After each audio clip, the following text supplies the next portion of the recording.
అఖిలపక్ష సమావేశంలో లావు శ్రీకృష్ణదేవరాయలు రాష్ట్ర అభివృద్ధి అంశాలపై పార్లమెంట్లో చర్చిస్తామని వెల్లడి. ఈ నెల 25 నుండి డిసెంబర్ 20వ తారీఖు వరకు జరగనున్న శీతాకాల పార్లమెంటు సమావేశాల నేపథ్యంలో ఈరోజు ఢిల్లీలో జరిగిన అఖిలపక్ష సమావేశంలో అధికార టీడీపీ పార్టీ నుండి TDP floor leader Narasaraopet MP Lavu Srikrishnadevarayalu పాల్గొన్నారు.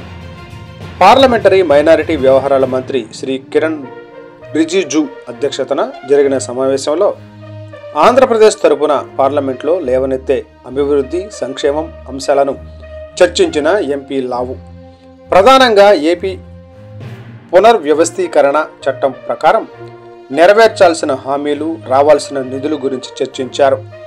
కడప స్టీల్ ప్లాంట్ ఎందుకు అభివృద్ధి చెందలేదు అనే అంశం, గోదావరి పెన్నా నదుల అనుసంధానం, పోలవరం ప్రాజెక్టు అభివృద్ధి అంశం, కేంద్ర విద్యా సంస్థల అభివృద్ధి, విదేశాల్లో వలస కార్మికులకు రక్షణ చట్టం, కౌలు రైతుల సంక్షేమం గురించి,